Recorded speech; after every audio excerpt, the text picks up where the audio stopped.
فجر کی نماز کے ساتھ تلاوت کرنے کا، فجر سے پہلے ہو یا بعد میں ہو، اور تلاوت جب کی جائے تو انتہائی خشیت کے ساتھ، محبت کے ساتھ ایسے کی جائے کہ اللہ رب العزت کے حضور حاضر ہو کر اپنے رب کو رب کا کلام سنا رہے ہیں، بلکہ یوں سمجھیں کہ اللہ تعالیٰ کی طرف سے وہ کلام جیسے حضور صلی اللہ علیہ وسلم میں نازل ہوا، وہ اللہ تعالیٰ کے فرشتے، کلام آپ کے سامنے کھلا ہے اور یہ میسج آپ کے لیے ہے، اور یہ پیغام اللہ رب العزت کا پیغام ہے۔ انتہائی ادب کے ساتھ، محبت کے ساتھ، عقیدت کے ساتھ۔ یہ ایک عام کتاب نہیں ہے، یہ ایک عام کوئی قانون کی، کانسٹیٹیوشن کی کتاب نہیں ہے کہ جسے سائڈ پر رکھ دیا، جب کہیں قانون کی ضرورت پڑی اس کو کھول لیا۔ اس کا ایک ایک حرف عبادت ہے، ایک ایک حرف پڑھنا عبادت ہے۔ کسی نے 3 حروف الف لام میم پڑھے تو 30 نیکیاں اللہ رب العزت نے اس کے حصے میں اپنے فضل سے عطا کر دی، جیسے حدیث شریف میں آتا ہے۔ قرآن مجید کو خوش الحانی سے پڑھنا چاہیے اور ایک ایک رکوع کر کے پڑھنا چاہیے، پھر اس کے معنی پڑھیں اور پھر خیال کریں کہ آپ نے جو پڑھا ہے اس میں آپ کے لیے احکام کیا ہیں، اسباق کیا ہیں۔ 2 چیزیں، احکام کیا ہیں، اسباق کیا ہیں، اور پھر وہ جو پیاری پیاری آیات ہیں جو آپ کے دل کو بہت زیادہ لگے، کوشش کریں کہ ایک ایک آیت کو 5 10 مرتبہ پڑھیں، حتیٰ کہ ان میں سے بہت سی آیات آپ کو حفظ ہو جائیں، جیسے آیت الکرسی ہے، جیسے سورہ بقرہ کا آخری رکوع ہے، آمن الرسول بما انزل الیہ من ربہ والمؤمنون کل آمن باللہ وملائکتہ وکتبہ لا نفرق بین۔ بہت سی پیاری پیاری آیات ہیں۔ واللہ الذی لا الہ الا هو عالم الغیب والشہادۃ الرحمن الرحیم۔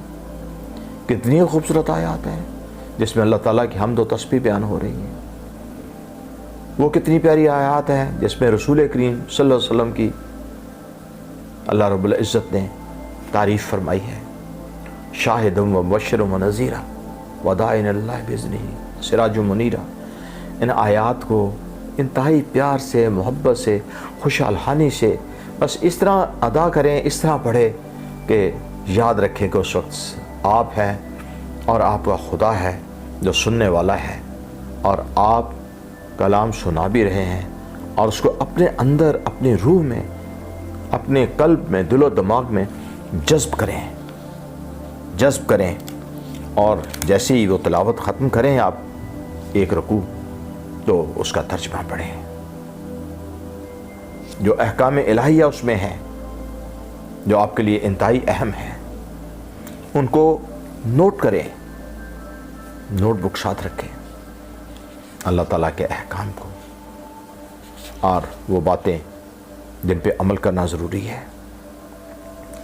اس طریقے سے کلام پاک کو پڑھیں کہ اللہ رب العزت کے اس کلام پاک، یہ جو پیغام ہے، یہ اللہ نے کلام حق ہے جو آپ کے لیے اتارا ہے، آپ کی اولاد کے لیے اتارا ہے، آپ کے بیوی بچوں، آپ کے آبا و اجداد، آپ کے بہن بھائیوں، آپ کے دوست احباب کے لیے اتارا ہے۔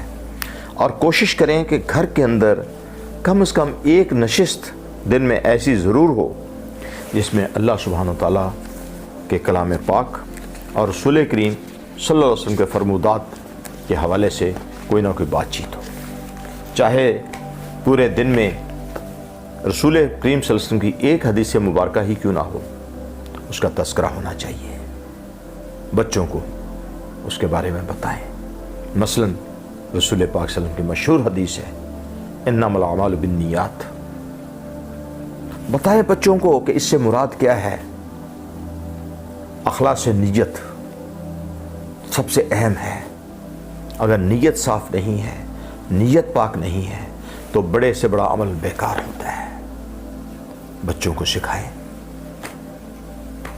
ماں کے قدموں کے تلے جنت کے معنی کیا ہے، اس کا مطیع و فرما بردار ہونا، ماں سے محبت کرنا، اس کے ساتھ ایک سچی عقیدت رکھنا، اس کا ادب کرنا، احترام کرنا، والدین کے سامنے اف نہ کہنا۔ تو کلام پاک کے اندر جو ارشادات باری تعالیٰ ہیں انہیں حفظ جان بنائیں، اور جب بھی کلام پاک کی تلاوت ختم کریں اس دعا کے ساتھ کہ اللہ رب العزت اپنے ان پاکیزہ احکامات کے اوپر ہمیں عمل کرنے کی توفیق بخشے، قرآن پاک کو سمجھنے کی توفیق بخشے، اور اللہ رب العزت ہماری جتنی بھی زندگی ہے، ہمارے جو اعمال ہیں، افعال ہیں، ہمارے خیالات ہیں، ہماری جو سوچ ہے، جو ہماری نیتیں ہیں، اللہ تعالی ہماری زندگی قرآن مجید کے مطابق ڈھال دے۔ بے شک اللہ کی دی ہوئی توفیق ہی سے انسان نیکی کر سکتا ہے۔ اللہ تعالی ہمیں نیکی کرنے کی، قرآن پہ عمل کرنے کی، ذکر و فکر کرنے کی، نماز روزے کرنے کی، نوافل ادا کرنے کی، صدقہ خیرات کی، خدمت خلق کی، والدین کے ادب کی، دوستوں سے محبت کی، اپنے ملک و وطن سے محبت کی، ہمت توفیق کا سعادت نصیب فرمائے، اور ایک اعلیٰ درجے کا مومن اور ایک کارآمد شہری بن کر جینے کی توفیق بخشے۔